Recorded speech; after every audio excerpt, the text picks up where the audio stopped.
Mag-juicing ulit tayo. And I will let you know what are the benefits of juicing. And this time, using this masticating juicer. Unbox muna natin.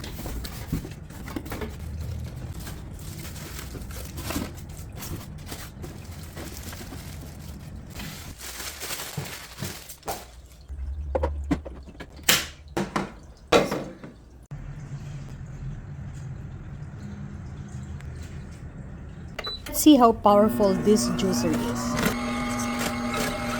For this juice, I am combining celery, cucumber, orange, lemon, ginger, parsley,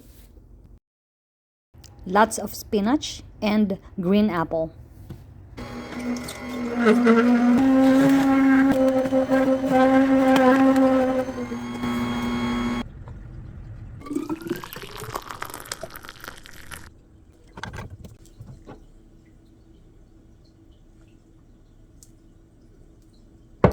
What are the benefits of juicing? Improves immune system, increase energy, strengthen bones, clear skin, and lower the risk of disease.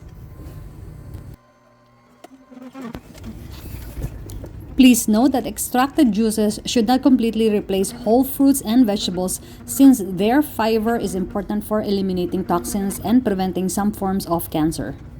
From the book I got, The Juicing Bible.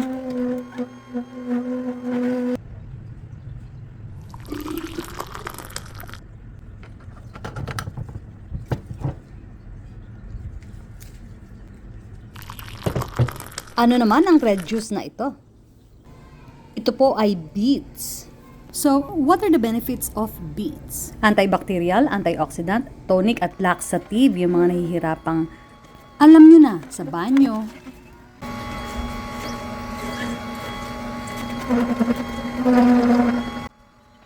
Ito na naman, when you're filming and someone is talking to you. Yeah, see? There you go. You just have to push it. And boom! Ayan, mag-beets juice kayo, masarap. At talagang healthy.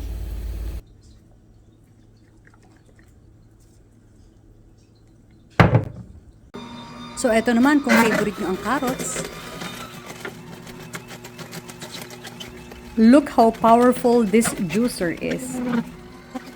So, alam ko, ang tanong ng iba sa inyo, pwede bang mag-juice ng walang juicer? Yes po, pwede. I have another video posted here kung saan ginamit ko ang blender at in-squeeze ko yung juice. I will add the link in the description.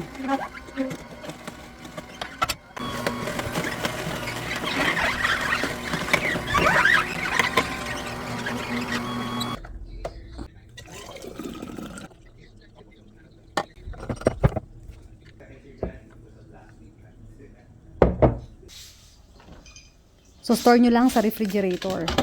Ang maganda kapag naka-bottle. So, it's easy to grab it and go. Tubig namin sa pichel, hindi kami nagba-bottled water para makatulong kay Mother Earth. Walang juicer, you can blend it and squeeze the pulp. So, what can we do with this? Sabi sa internet, pwedeng gawing vegetable broth, pwede kang gumawa ng muffins, or add nyo sa soil nyo to enrich the garden soil. I hope marami kayong natutunan sa video na to. Share mo. Thanks for watching!